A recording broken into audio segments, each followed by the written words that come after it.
他了，開睡。你好，歡迎來到畫家歷史電台。今天我們就來聊聊這位被浪漫典故包裹卻終局悲涼的女性——漢武帝第一任皇後陳阿嬌。一句若得阿嬌作婦，當作金屋住之，讓她成了千古流傳的幸運兒。可誰能想到，這份羨煞旁人的榮寵，最終竟淪為長門宮的孤寂長夜。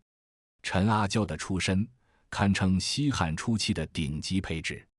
她的家族網絡橫跨漢文帝、漢景帝、漢武帝三朝，串聯起當時最核心的權力階層，織就一張覆蓋皇室、外戚、功勳貴族的龐大權力網。這樣的出身不僅讓她自幼享盡遠超常人的尊榮，更將她的人生軌跡與西漢初期的政治格局深度捆綁。從出生之日起，她就注定要成為權力博弈中的重要籌碼。陳阿嬌的父親是唐義侯陳武，母親是馆陶長公主劉嫖。先看母系一脈，這是陳阿嬌家族勢力的絕對核心支柱。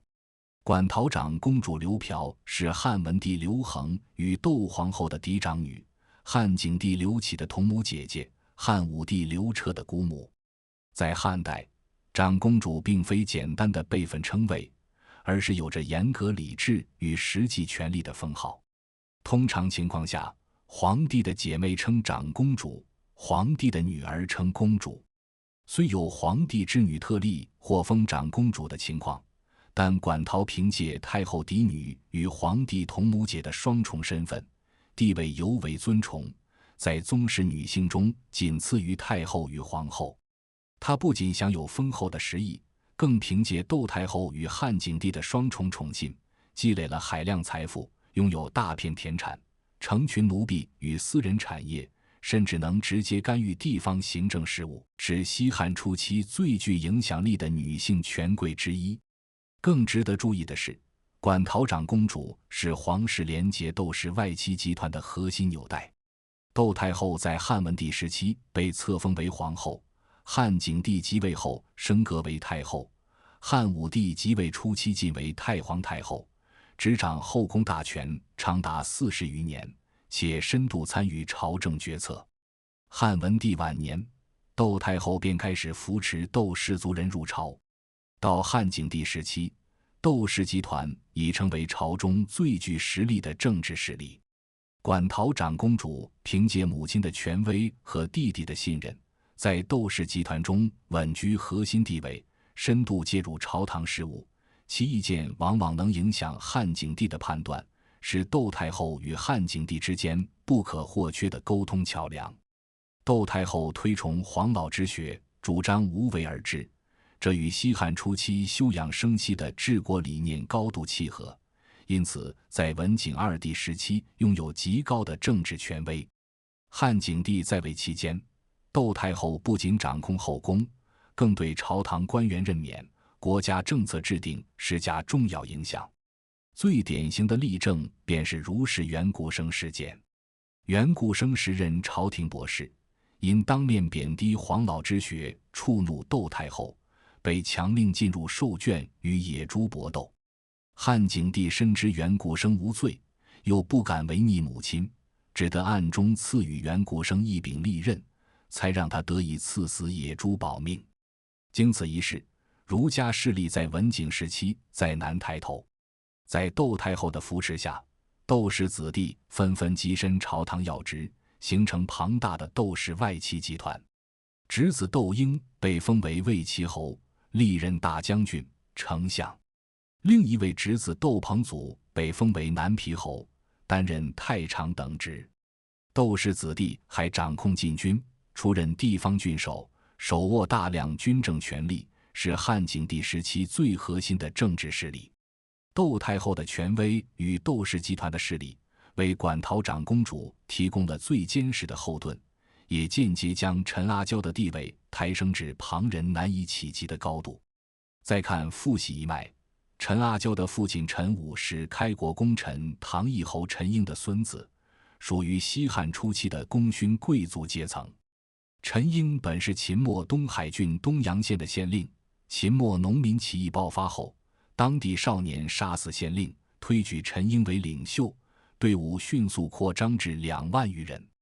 陳英本無稱王之心，聽從母親報得大名不詳的勸告，率部歸順項羽，被封為楚上諸國。楚漢戰爭後期，陳英看出項羽大勢已去，果斷轉而歸順劉邦，成為劉邦麾下的重要將領。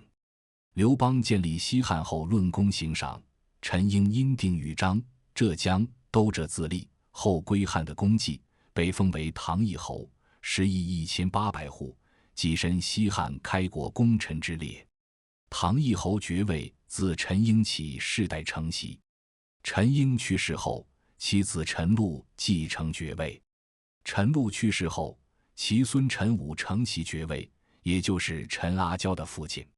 雖然陳氏家族的政治影響力遠不及七族鬥氏，但憑借開國功臣的身份與世代承襲的爵位，仍擁有穩固的社會地位與財富基礎。唐義侯國地處廬江郡，土地肥沃，交通便利，是西漢初期的富庶之地。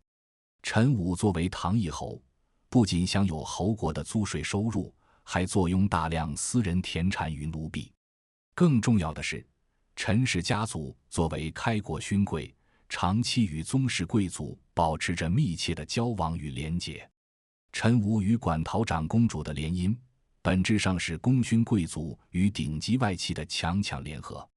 一方面，陳氏家族借助竇氏集團的勢力，大幅提升了政治地位；另一方面，竇氏集團通過陳氏家族擴大了在功勳貴族階層中的影響力，雙方互利共贏，進一步鞏固了各自的權力版圖。綜合來看，陳阿膠的家族網絡呈現出皇室嫡系、頂級外戚、功勳貴族的三重疊加，這種出身在整個西漢歷史上都極為罕見。祖父是開國功臣唐義侯陳英，手握侯國權力與財富；外祖母是權傾朝野的竇太後，掌控後宮並深度干預朝政；母親是備受寵信的館陶長公主，既是竇氏集團的核心成員，又是漢景帝的得力助手；舅舅是当朝天子汉景帝，掌握全國最高权力。在這樣的家族背景下，陳阿膠從出生之日起就身處權力漩渦的中心，他的每一步成長都承載着家族的政治期望。對於館陶長公主而言，女兒是鞏固自身地位、拓展政治版圖的核心籌碼；對於竇氏集團而言，陳阿膠是維繫與皇室緊密聯繫的關鍵紐帶；對於陳氏家族而言，陳阿膠是提升家族影響力的重要抓手。因此，陳阿膠的婚姻從一開始就注定不是單純的兒女情長，而是被深深打上了政治聯姻的烙印，與西漢初期的政治格局演變緊密相連。陳阿膠從小便集萬千寵愛於一身，外祖母竇太後對這個外孫女尤為偏愛，經常將她接入長樂宮撫養，讓她與皇子、公主們一同讀書玩耍，享受着旁人難以企及的尊榮。竇太後晚年雙目失明，卻對陳阿膠格外掛心，每次阿膠入宮，都會召至跟前噓寒問暖，還會賞賜大量金銀珠寶、绫羅綢緞。漢景帝對這位外甥女也十分關照，不僅經常邀請她入宮參加宮廷宴會，還給予她遠超其他宗室子女的物質賞賜與特權，讓她自幼便享盡頂級貴族的優渥生活。在這樣眾星捧月的環境中長大，陳阿膠自幼便養成了驕縱任性的性格。作為頂級權貴家庭的掌上明珠，她無需為生計發愁，也無需看任何人的臉色行事，身邊的宮人、皇子公主無不對她順從遷就。在宮中玩耍時，陳阿膠常常居於主導地位，皇子們為了討好館陶長公主與竇太後，也紛紛刻意讓着她。這種長期的嬌生慣養，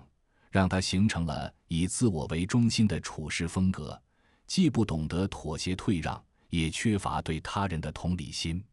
同時，長期浸潤在宮廷環境中，陳阿嬌對權力運作、人際關係耳濡目染。他親眼目睹竇太后如何憑借權威影響朝政決策，看到馆陶長公主如何利用皇室親緣干預人事任免，也見證了皇子們為爭奪儲位暗中較勁。這些經歷讓他早早懂得了權力的分量，也養成了熱衷於掌控、不願受約束的性格，為他日後成為皇後後的悲劇命運埋下了伏筆。陳阿嬌的早年教育完全按照頂級貴族女子的標準量身打造，核心目標是將她培養成符合皇室要求的太子妃、皇後，既要具備相應的文化素養與宮廷禮儀，又能承擔起輔佐君王、管理後宮的職責。漢代貴族女子的教育體系以德、顏、容、恭為核心，陳阿嬌的教育也圍繞這4個維度展開，且以竇太後推崇的黃老之學為底色，兼顧儒家禮儀規範。在德的培養上，館陶長公主並未聘請儒學博士授課。彼時竇太后打壓儒學，儒學博士地位低微，而是為女兒延請精通黃老之學與宮廷禮法的學者，教授她《道德經》《莊子》等黃老經典，以及契合貴族身份的道德準則。黃老之學主張無為而治，順應自然，深刻影響了竇氏家族的處事理念，也潛移默化地塑造着陳阿嬌的價值觀。同時，為了讓女兒適應未來的宮廷生活，學者也會講授《禮記》中的宮廷禮儀規範，傳遞尊卑有序的等級觀念。這一階段的教育重在灌輸貴族道德框架，並未真正消解他骨子裡的驕縱底色。在顏的培養上，教師專門訓練陳阿嬌的語言表達能力，要求她說話溫和得體，符合身份。漢代宮廷對貴族女性的言行舉止有着嚴格要求，不能隨意發言，更不能口出狂言，否則會被視為失德。因此，陳阿嬌從小就被教導要言有節，語有度，在不同場合面對不同身份的人，需採用對應的語氣與措辭。這套訓練讓她掌握了貴族社交的基本話術。在容的培養上，館陶長公主為陳阿嬌安排了專門的禮儀老師，打磨她的儀容儀表與行為舉止。漢代貴族女子講究容貌端莊，舉止優雅，走路需平穩端莊，坐姿需端正得體，絕不可有輕浮之舉。禮儀老師從舉手投足的細節入手，訓練她如何行禮，如何敬酒，如何與長輩交談，每個動作都要求精準規範。此外，陳阿嬌還要學習化妝、服飾搭配等技能，根據不同場合選擇合適的妝容與衣飾，以此展現頂級貴族女子的風采。在宮的培養上，陳阿嬌需要學習紡織、刺繡、烹飪等傳統女性技能。儘管作為貴族千金，她無需親自操持家務，但掌握這些技能是漢代賢德女性的重要標誌，也是相夫教子的基礎。館陶長公主認為，唯有精通這些技能，陳阿嬌才能在未來的皇室生活中更好地輔佐丈夫，管理後宮。除了這些必備技能，陳阿嬌還需學習琴棋書畫等技藝。這些不僅是貴族階層的休閒娛樂方式，更是身份地位的象徵。館陶長公主為她聘請了當時著名的琴師、畫師，教授她彈琴、下棋、繪畫、書法，着力培養她的藝術素養，讓她成為名副其實的大家閨秀。總體而言，陳阿嬌的早年教育全面且嚴格，館陶長公主希望通過這套教育體系，將女兒培養成一位兼具貴族氣質、道德素養與實際能力的女性，為她日後入主中宮做好充分準備。然而，這種教育更多是賦予她一層精緻的貴族禮儀外殼，並未真正改變她驕縱任性的本性。一旦脫離約束，骨子裡的偏執與自我便會顯露無遺。漢景帝時期，皇位繼承權的爭奪暗流湧動，核心矛盾不僅圍繞立嫡立長的繼承原則，還交織着竇太后力推的兄終弟及的訴求。漢景帝共有14子，其中長子劉榮、次子劉德、三子劉鶚余為酈姬所生，10子劉徹為王志所生，14子劉順為王兒許所生。因景帝早年未立皇後，無嫡子可立，公元前153年，按立长原則，景帝立宠妃酈姬所生的長子劉榮為太子。劉榮作為長子，初期深得景帝喜愛，太子地位看似穩固。馆陶長公主劉嫖為將女兒陳阿嬌推上皇後之位，鞏固家族與竇氏集團的權力，率先將目光鎖定太子劉榮。對他而言，與太子聯姻是最穩妥的政治布局。一旦劉榮登基，陳阿嬌成為皇後，她作為皇帝岳母、長公主，地位將更穩固。竇氏集團也能借皇後之位持續掌控後宮，影響朝政。因此，馆陶主動向酈姬提出聯姻，希望締結政治聯盟。然而，酈姬的斷然拒絕，徹底改寫了劉榮、陳阿嬌與劉徹的命運。結合《史記外戚世家》《漢書外戚傳》記載，酈姬拒絕的核心原因是杜宇短視，具體可分為2點：其一，酈姬生性善妒，對馆陶心懷怨恨。酈姬是景帝早年最寵愛的妃嬪，曾獨得恩寵，並生下3子。但隨着後宮充實，諸多妃嬪通過館陶的引薦得以親近景帝，其中王志、王兒許等人逐漸受寵，地位甚至超越酈姬。酈姬將失寵歸咎於館陶引狼入室，早已心生不滿。其二，酈姬對自身與兒子的地位過度自信，他認為劉榮是長子，按立長原則理應繼位，自己作為太子之母，未來皇後之位唾手可得，不屑於借助館陶的勢力，甚至反感聯姻後可能受制於館陶。因此，他不僅拒絕婚約，還出言不遜，讓館陶顏面盡失。酈姬的拒絕堪稱致命的政治失誤，他未能認清館陶的核心影響力，既能直接影響景帝決策，又能獲得竇太後的支持。拒絕聯姻等於主動失去重要盟友，還將館陶推向對立面，為日後劉榮被廢、自身失勢埋下禍根。對館陶而言，酈姬的態度讓他預判，若劉榮登基，自己與家族利益將受嚴重威脅。因此，他下定決心放棄劉榮，另尋合適的皇子聯姻，扶持新的儲君。在諸多皇子中，馆陶最終選中了膠東王劉徹。這一選擇並非偶然，而是基於3重深思熟慮的政治考量。首先，劉徹深得景帝喜愛，有儲君潛力。劉徹幼時便展現出過人聰慧，景帝常與他討論事務，對其見識頗為認可。其次，劉徹之母王志極具政治智慧，雙方訴求高度契合。王志出身沒落貴族，早年曾嫁平民金王孫，並生下一女金肅，後被母親臧兒強行接回，送入宮中。他深谙宮廷鬥爭的殘酷，清楚館陶的影響力。當館陶提出聯姻時，王志立即應允，主動與館陶結成政治聯盟。其三，劉徹母族勢力尚未崛起，便於與竇氏集團綁定。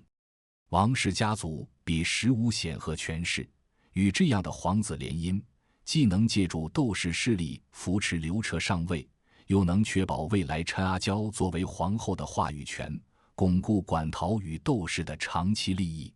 王志的人生本就充滿傳奇色彩，他入宮後，憑借智慧與溫婉，逐步獲得景帝寵愛，先後生下兒子劉徹、女兒南宮公主與隆慮公主。他不僅懂得討好竇太后與館陶以積累人脈，更具備精準的政治洞察力。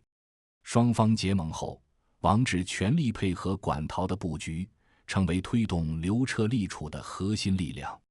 提及陳阿嬌與劉徹的婚約，最著名的便是金屋藏嬌的典故。這一典故出自魏晉時期小說《漢武故事》，記載生動。膠東王劉徹才幾歲大的時候，馆陶長公主把他抱到自己的膝蓋上，問道：“孩子，你想娶媳婦嗎？”長公主指着身邊的100多個女官、侍女，劉徹都說不要。長公主又指着自己的女兒陳阿嬌，問道：“阿嬌好不好？”劉徹笑着回答：“好，要是能娶阿嬌做媳婦，我就專門建一座金屋子讓她住。”需明確的是，《漢武故事》成書距漢武帝時期已逾300年，細節多為文學加工，但核心史實可與正史互證。陳阿嬌與劉徹的婚約卻是幼年時由馆陶與王志促成的政治聯姻。婚約締結後，館陶與王志的聯盟正式啟動，全力推動劉徹取代劉榮成為太子，行動分為義利基、楊劉徹2條主線。在義利基方面，二人聯手精準打擊利基的性格短板。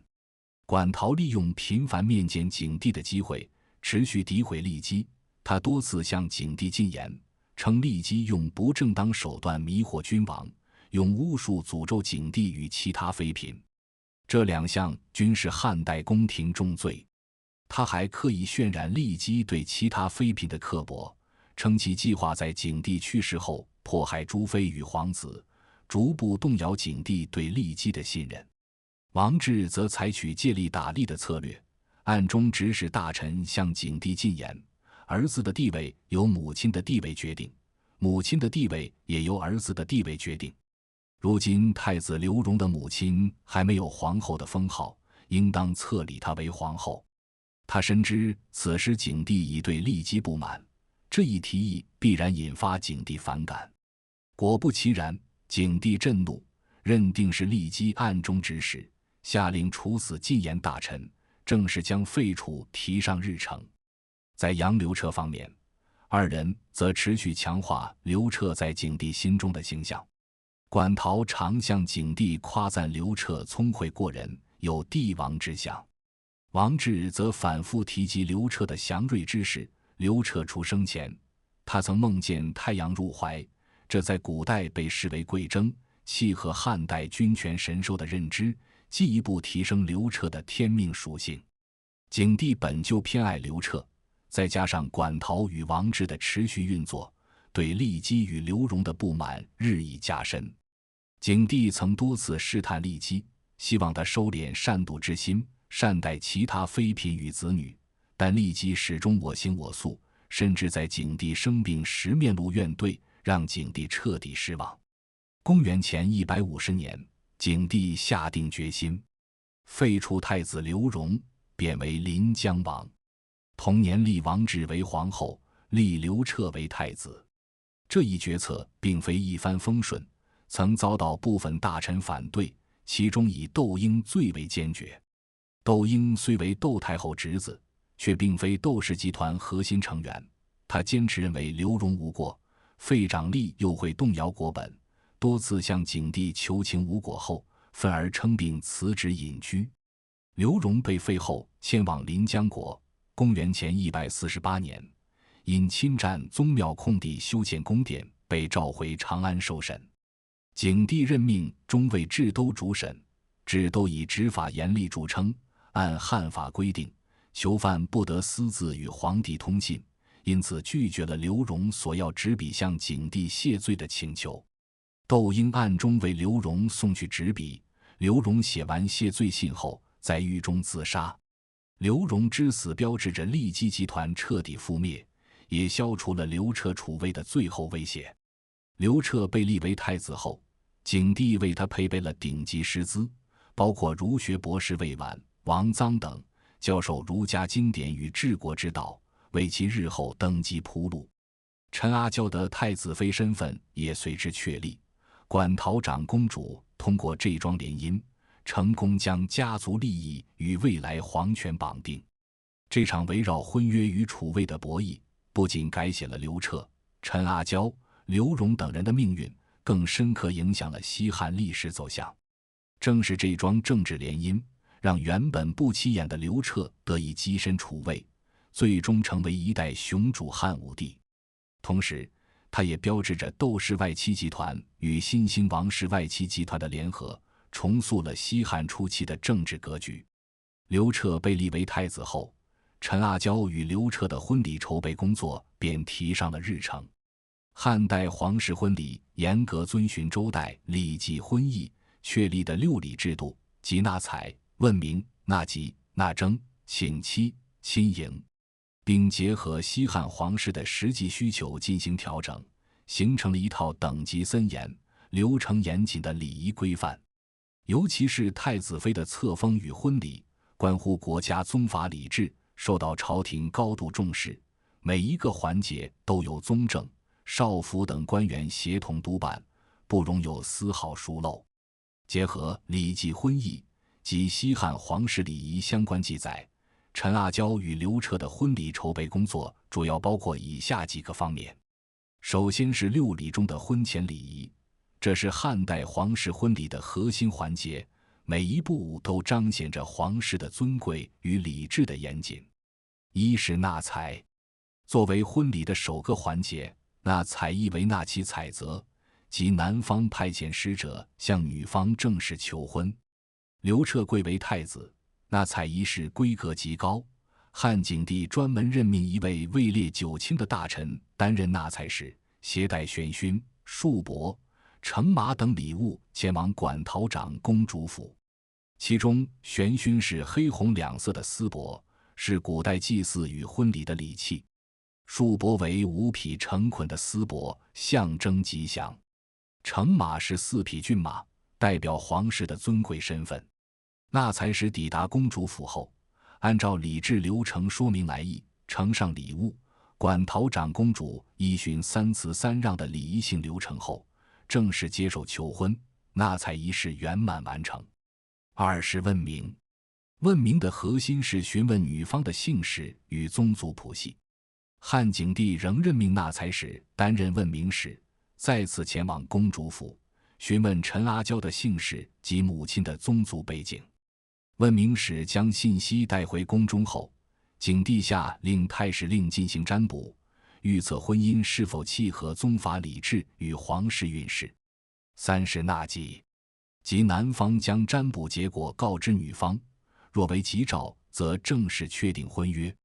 太史令占卜後，認定陳阿嬌與劉徹的宗族譜系相合，占卜結果為吉，漢景帝當即下令正式確立婚約。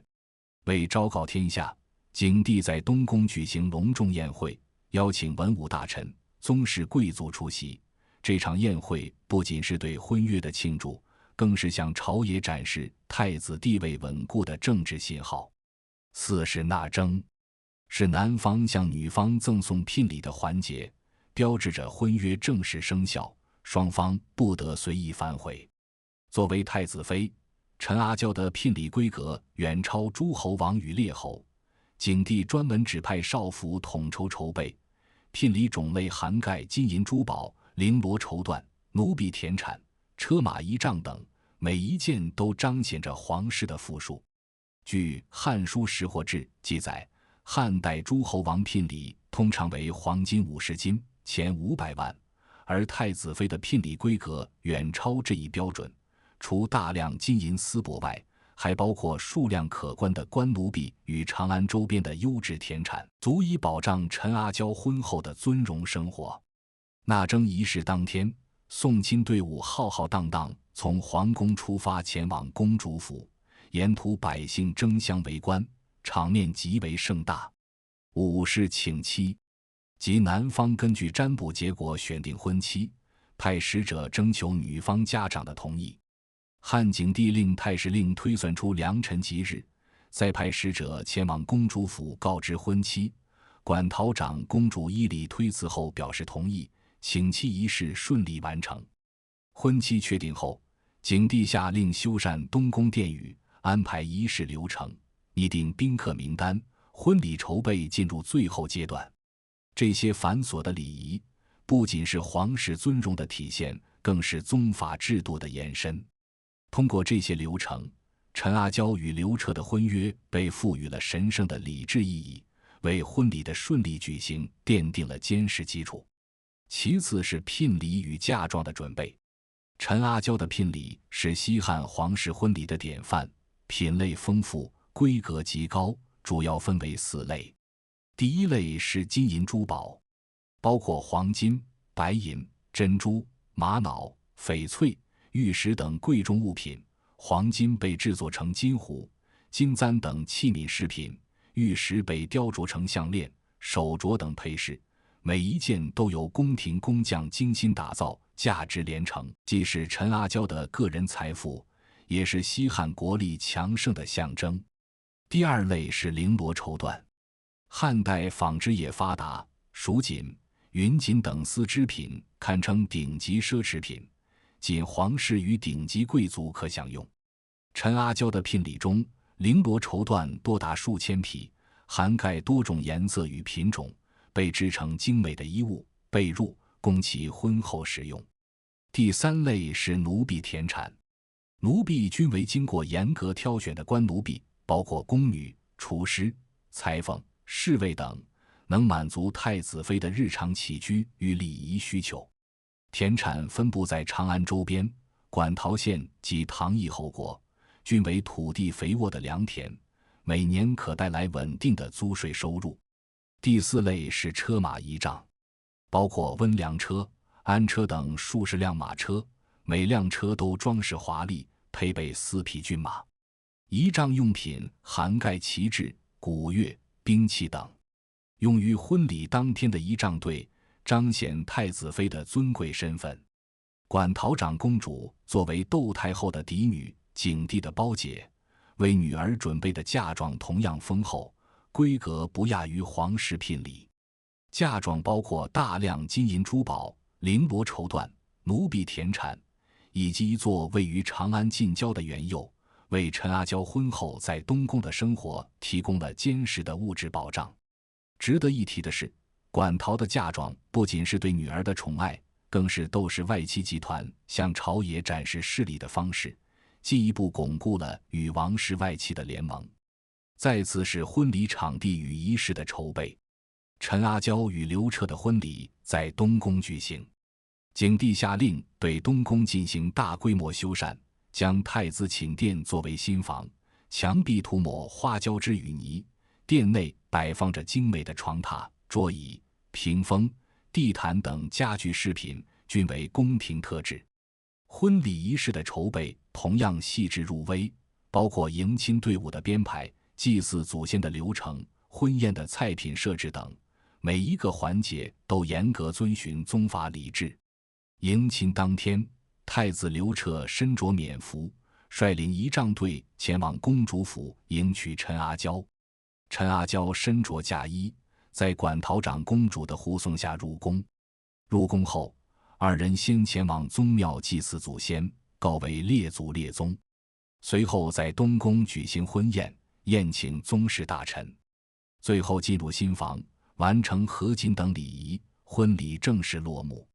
陳阿嬌與劉徹的婚禮絕非一場簡單的兒女婚事，而是一場意義深遠的政治儀式。它標誌着館陶長公主與王治的政治聯盟正式鞏固，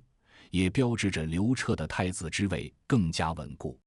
同時，這場婚禮也是漢景帝平衡竇氏與王室外戚勢力的重要手段，通過聯姻將兩大外戚集團綁定在太子身邊，穩定了西漢初期的政治格局。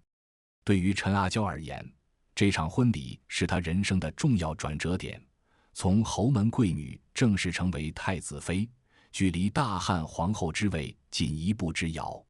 公元前141年，漢景帝去世，太子劉徹即位，時為漢武帝，時年16歲。漢武帝登基後，依循漢代宗法禮制，立即冊封太子妃陳阿嬌為皇後，入住未央宮交房殿。這座漢代皇後的專屬寢宮，象徵着後宮的最高尊榮。陳阿嬌成為皇後，不僅是她個人地位的巔峰，也是其家族勢力的鼎盛時刻。母親管陶長公主因是太皇太後竇漪房的嫡女，被尊為竇太主，地位遠超普通長公主，在朝堂與後宮都擁有舉足輕重的話語權。父親陳武仍承襲唐義侯爵位，陳氏家族繼續享受功勳貴族的食邑與特權，而權傾朝野的竇氏外戚集團，也因陳阿嬌的皇後身份，進一步強化了與皇室的連結。竇嬰、竇彭祖等竇氏子弟在朝中的權勢更加穩固。漢武帝即位初期，政權根基並不穩固。一方面，他年僅16歲，缺乏獨立處理朝政的經驗；另一方面，太皇太后竇漪房仍牢牢掌控着朝政大權。他推崇黃老之學，主張無為而治，與漢武帝一心推行的儒家思想產生尖銳衝突。此外，竇氏外戚集團勢力盤根錯節，竇嬰官至丞相，竇彭祖執掌禁軍，對漢武帝的皇權形成明顯制約。在這樣的政治格局下，陳阿嬌作為皇後，成為了漢武帝與竇氏集團之間的重要紐帶。她既是漢武帝的髮妻，又是竇太主的女兒，竇太後的外孫女。她的存在幫助漢武帝暫時維繫了與竇氏集團的平衡，為他積蓄力量，等待親政時機爭取了寶貴時間。陳阿嬌成為皇後初期，確實得到了漢武帝的專寵。漢武帝對她的寵愛包含2層核心原因：其一，兩人自幼相識，有着青梅竹馬的感情基礎，這份情誼在漢武帝初登帝位、內心不安的階段顯得尤為珍貴。其二，這是一場基於政治需求的寵愛。漢武帝需要通過後代陳阿嬌拉攏竇太主與竇氏集團，換取他們對自己的支持，從而穩定朝政大局。作為大漢皇後，陳阿嬌在後宮擁有至高無上的管理權。漢代皇後不僅是皇帝的配偶，更是後宮的最高統治者，擁有獨立的官署與屬官體系。皇后詹氏總領皇後家事與後宮行政，大長秋作為皇後宮的宦官首領，負責傳達皇後指令，管理後宮宦官宮女。陳阿嬌憑借皇後身份與家族勢力，制定後宮禮儀規範，裁決妃嬪間的糾紛，對後宮眾人有着生殺予奪的話語權。她還利用手中權力，在後宮安插了大量親信宮女與宦官，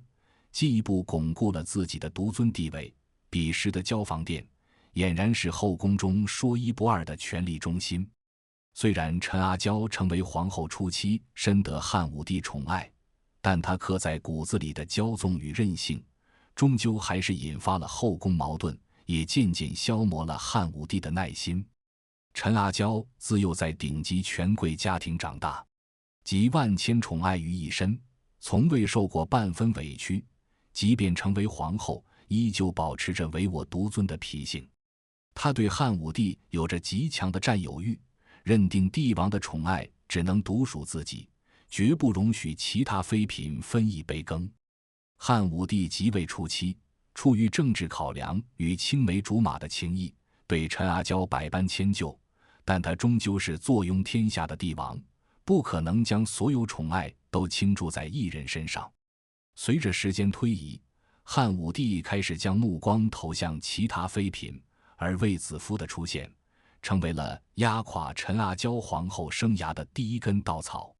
陳阿嬌與衛子夫的矛盾是她後宮生活的核心衝突。衛子夫本是漢武帝姐姐平陽公主府上的歌女。公元前139年，漢武帝在平陽公主府做客時看中了她，將其接入宮中。令人意想不到的是，衛子夫入宮後並未立刻得寵，反而被漢武帝冷落了1年有餘。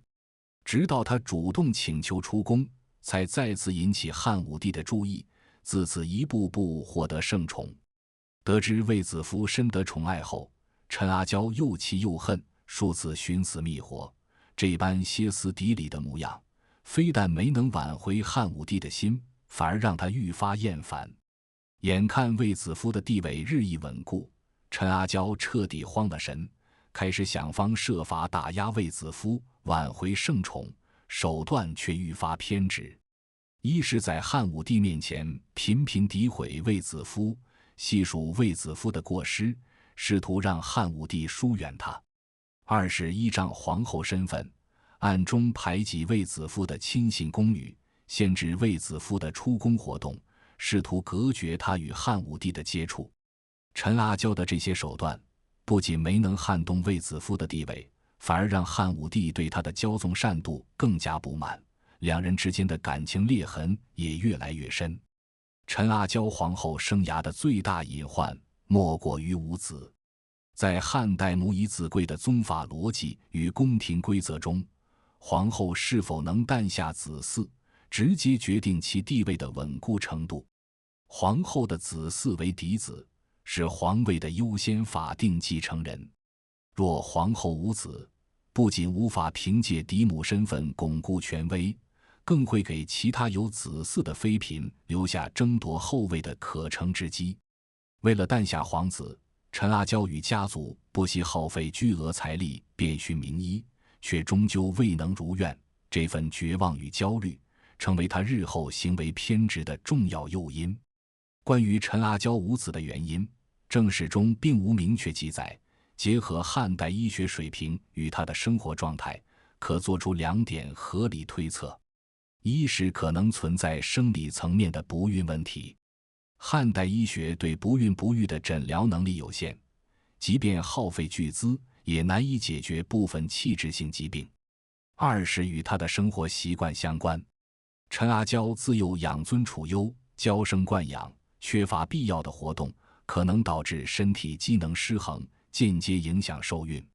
隨着衛子夫等妃嬪相繼為漢武帝誕下子女，陳阿嬌的無子之痛愈發凸顯，皇後地位也徹底岌岌可危。衛子夫入宮受寵後，先生下位長公主、楊氏公主、朱翊公主三位女兒，憑借生育之功被漢武帝冊封為夫人，地位僅次於皇後。後來又在公元前128年生下皇子劉據，進一步鞏固了自身地位。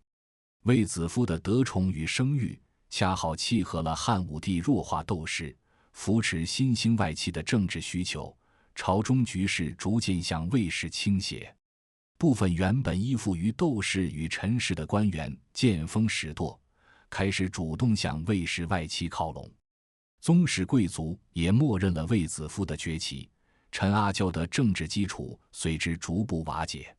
為了扭轉無子的困局，陳阿嬌除了耗費巨資求醫，還病急亂投醫地邀請大量方士、巫師入宮，舉行各類祈福攘災儀式，核心目的是祈求漢武帝回心轉意，自己能早日誕下皇子，同時隱晦詛咒得寵的妃嬪。這些儀式屬於漢代宮廷嚴令禁止的媚道之術，雖與危害皇權的巫蠱性質不同，但已然觸碰宮廷禁忌，為他日後被廢埋下了直接隱患。陳阿嬌的母親館陶長公主也為女兒的處境焦急萬分，但她的應對方式反而加劇了危機。館陶自是當年力推劉徹立儲的擁立之功，頻繁向漢武帝索要財物，為家族親屬謀求高官厚祿，甚至直言帝非我不得立，將功勞掛在嘴邊。這種貪得無厭的姿態讓漢武帝愈發反感，而這份反感最終也遷怒到了陳阿嬌身上。原本就因無子、驕縱產生裂痕的帝後關係，在館陶的推波助瀾下，徹底走向破裂。陳阿嬌的皇後地位不僅取決於她是否有子嗣和漢武帝的寵愛，還取決於她家族勢力的強弱。隨着漢武帝政權逐漸穩固，加強中央集權，削弱外戚干政成為其核心政治目標。陳阿嬌所屬的鬥氏、陳氏兩大集團，自然成為漢武帝重點制衡與削弱的對象。漢武帝削弱鬥氏集團的關鍵契機，是公元前135年太皇太后竇漪房的去世。她的離世不僅讓鬥氏集團失去了最高權力庇護，也讓漢武帝徹底擺脫束縛，得以放開手腳推行自己的政治主張，削弱窦氏勢力的行動隨之展開。漢武帝首先針對的並非竇氏核心成員，而是與竇氏有親緣卻游離於核心之外的竇嬰。竇嬰是竇太后的侄子，漢景帝時期曾官至丞相，但他始終與竇太后的核心主張相悖，既反對兄中弟及溧梁王劉武，也不認同黃老之學，更在漢武帝推行儒家改革初期表示支持，並非竇氏集團的領軍人物。漢武帝即位後，竇嬰繼續擔任丞相，卻與漢武帝的舅舅王室外戚代表田汾爆發激烈權力鬥爭。公元前131年，竇嬰因矫詔罪名被處死。這一罪名雖屬實，但本質是漢武帝借二人矛盾一石二鳥，既清除了竇氏集團的殘餘影響力，也敲打了日益膨脹的王室外戚，鞏固了自身皇權。竇嬰之死，標誌着竇氏集團徹底失去朝中主導權，陳阿膠最核心的政治後盾就此崩塌。竇氏集團失勢的同時，陳氏集團的影響力也同步衰退。陈阿膠的父親陳武承襲開國功臣陳英的唐義侯爵位，雖擁有穩固的功勳貴族地位與10億財富，但在政治上確實深度依賴七族竇氏的勢力，未形成獨立的政治影響力。隨着竇氏集團倒台，陳氏家族在朝中的話語權急劇萎縮。陳武去世後，唐義侯爵位由其子陳顼繼承，陳顼無任何政治才幹，進一步加速了陳氏家族的衰落。此外，馆陶長公主雖然仍然享有尊貴的地位，但失去了竇太後的庇護和竇氏集團的支持，她在宮中的影響力也大不如前，無法再像以前那樣為女兒撐腰。勢力的全面衰落，對陳阿膠的皇後地位造成了致命打擊。此前，漢武帝因忌憚竇氏集團的權勢，對陳阿膠的驕縱擅妒多有容忍。隨着竇氏、陳氏相繼失勢，漢武帝不再需要依靠陳阿膠的家族鞏固政權，積壓的不滿徹底爆發。與此同時，魏氏外戚集團正憑借後宮寵愛逐步崛起。